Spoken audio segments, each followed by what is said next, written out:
Assalamualaikum warahmatullahi wabarakatuh. Selamat pagi. Di video ini kita akan membahas tentang bagaimana memfilter data tagihan ini. Jadi nanti datanya bisa difilter berdasarkan jenis biayanya. Oke. Nah, untuk mendukung filter itu berarti di tabel tagihan kita, di tabel data tagihan, kita harus menyimpan ID dari data biaya. Ya, kita harus menyimpan ID parent dari data biayanya. Karena kalau tidak, kita tidak bisa memfilternya.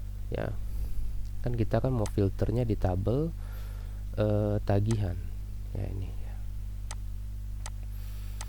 Oke, nah kalau kita lihat di sini, kita mau filter pakai apa di tagihan ini ya. Nah, ini dia nih. Maka tidak ada cara lain untuk memfilter. Bisa saja sebenarnya kita menggunakan keterangan ini, tapi kan dia tidak ada relasi antara biaya dan tagihan. Ya, memang kita hapus relasinya. Nah, di sini karena kita tagihannya lebih dari satu, maka nanti akan repot ya, operator tuh akan repot kalau mau mencari tagihan untuk biaya tertentu. Misalnya ada biaya LKS dan biaya lain-lainnya. Maka dari itu kita akan membuat relasi dari data biaya ke data tagihan.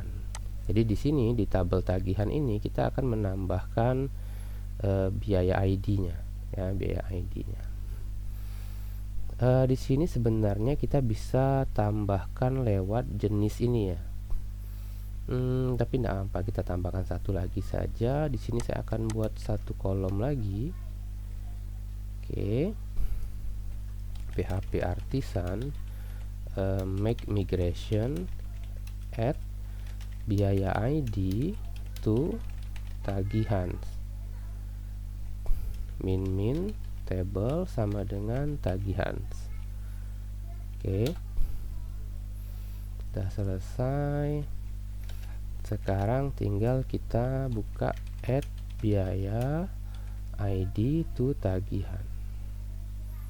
Ini ya, add biaya ID ini to siswa, add biaya ID to tagihan. Oke, yang ini dia. Oke, di sini berarti di sini kita buat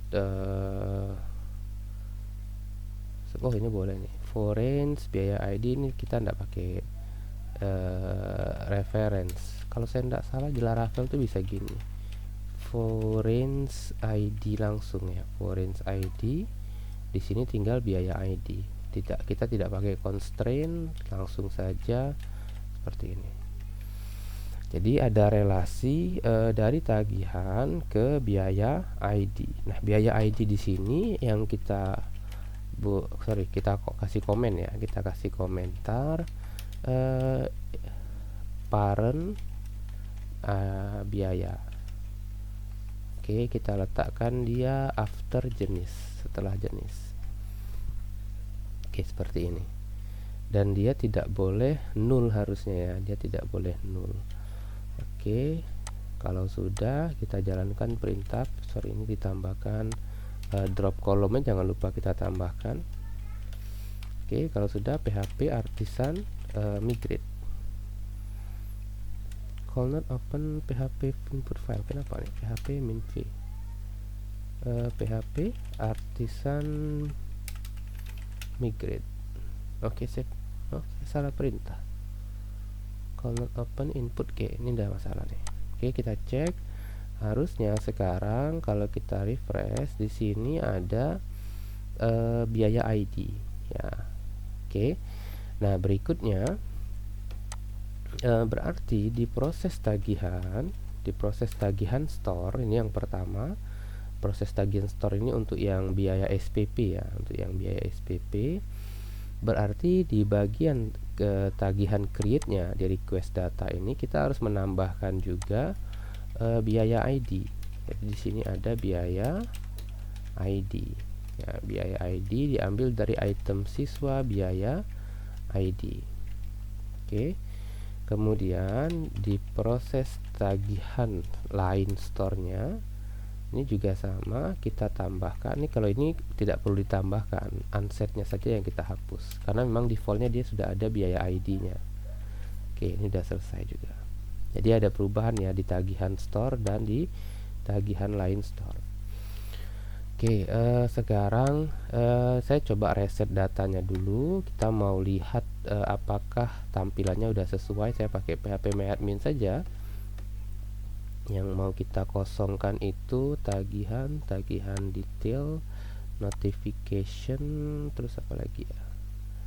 Oke, sudah, harusnya tidak ada lagi. Oke, kita pilih empty. Kemudian ini dihapus saja, yes. Oke, sekarang tagihannya harusnya sudah kosong ya. Sorry, jobnya juga nih. Job ini namanya job statusnya nih. Oke, job statusnya juga kita kosongin. Oke, sekarang kita akan coba buat tagihan SPP. Nah, di sini kita langsung buat saja untuk semua siswa.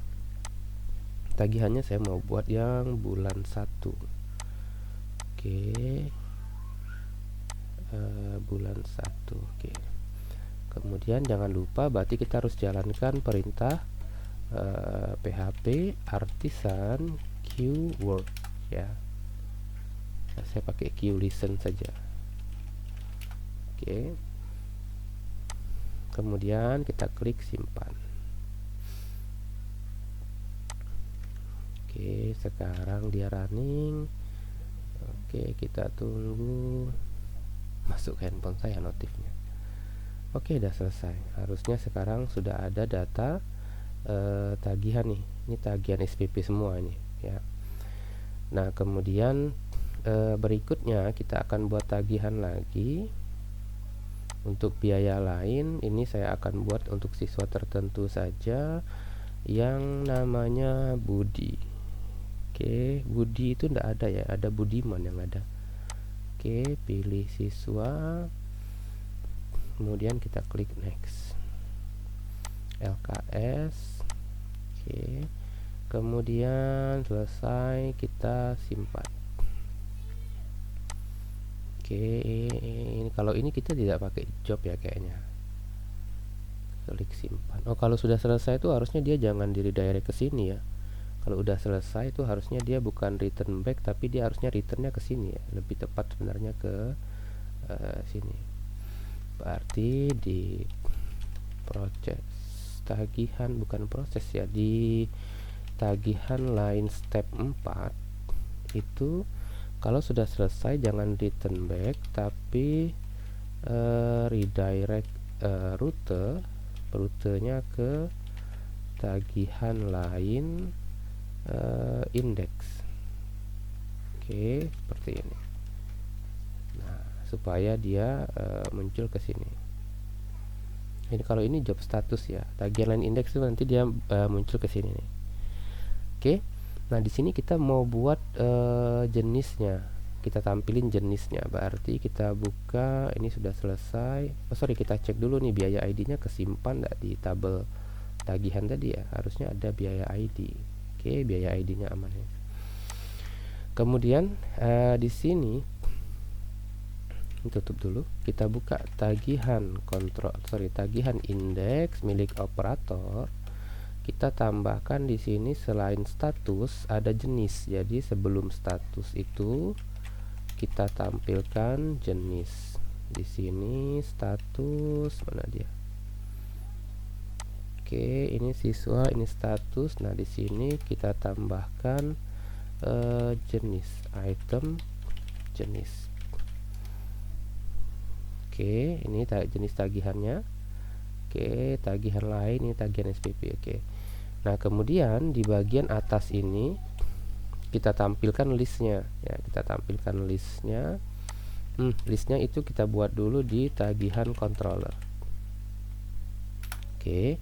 Di tagihan controller di function index di sini kita tambahkan satu variabel lagi, koma biaya list. Di sini kita ambil dari tabel biaya seperti ini. Oke, biayanya ini yang where null parent ID ya, where null parent ID.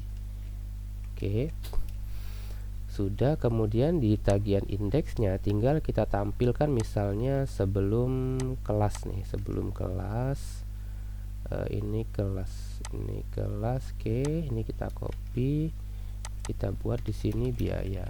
Get nama kelas ini kita ganti jadi variabel biaya list ya, ini jadi biaya ID. Oke, namanya tuh biaya ID. Oke, biaya. Oke, MD nya kita buat 2, simpan, kita coba refresh. Oke, udah selesai. Tombol buat tagihan ini kayaknya tidak perlu lagi ya, karena kan sudah ada di sini di menunya sendiri. Jadi tombolnya bisa saya hapus. Saya komen saja, ini kita buat totalnya 12 supaya bisa lebih ini nih ukurannya. Oke, kenapa dia tidak mau? Ini kolom 12 harusnya udah benar. Ini tidak perlu ada X nih untuk posisi ya. Kita harus hitung nih, 1, 3, 5 tambah 2, 7, 8, 9, 10. Ini harusnya berarti 2 saja. Totalnya kan harusnya nah ini dia, totalnya kan 12 ya. Oke, ini biayanya. Jadi nanti kalau dia pilih biaya LKS, dia klik tahunnya 2023, harusnya muncul biaya LKS saja ya. Kita lihat di URL sudah ada ID. Berarti sekarang di sini kita bisa buat if-nya jika field biaya ID, where-nya berarti where biaya ID, request biaya ID, seperti ini. Kita coba refresh, harusnya yang muncul yang biaya lain-lain saja. Oke, udah selesai nih. Nah, berarti nanti silakan diubah juga untuk yang lainnya ya, yang untuk data pembayaran. Kemudian ini ada siswa yang 0. Nah, kalau 0 seperti ini, itu berarti ada pembayaran tapi tagihannya sudah tidak ada. Kita cek di tabel pembayaran itu, kita punya tabel pembayaran, lupa kita kosongin tabelnya ya. Harusnya tabelnya ini kita kosongin juga. Tapi sebenarnya ada cara lain ya, supaya 0 itu tetap boleh tidak berpengaruh di program nih. Saya buka misalnya pembayaran indeks operator, kan dia kalau kita perhatikan errornya kan di line 59 nih, di tagihan siswa nama, Nah, ini kita bisa tambahkan seperti ini ya kalau saya tidak salah, tapi nanti ada banyak sekali kode yang mesti ditambahkan. Nah, gini, nama siswanya tidak ada ya. Kenapa? Karena siswanya kemungkinan sudah dihapus dari tagihan, jadi ini tidak perlu. Solusi yang benar itu adalah tabel pembayaran itu harus dikosongkan. Oke. Nah, di sini juga sama, nanti silakan dibuat filter untuk biayanya ya. Ini juga sama, filter biaya. Dan juga nanti berpengaruh ke data laporan. Sama, data laporan juga harusnya bisa difilter berdasarkan biaya. Kenapa? Karena sekarang sudah ada relasi dari tabel biaya ke tabel tagihan. Oke, berarti nanti ada banyak perubahan ya. Kalau itu nanti saya tidak buat videonya, silahkan kalian buat sendiri. Harusnya kalau ngikutin dari awal tuh udah ngerti ya caranya. Caranya kan tadi tinggal tambahkan listnya di sini, buat dulu biaya listnya, kemudian buat formnya. Kalau udah buat formnya tinggal tambahkan if-nya seperti ini. Oke, untuk video ini saya cukupkan dulu. Jadi biaya lain itu kita udah selesai ya, tagihan biaya lain. Nanti silakan kalian modif sendiri untuk pembayaran dan laporan-laporannya. Oke, saya cukupkan dulu sampai di sini. Assalamualaikum warahmatullahi wabarakatuh. Selamat pagi.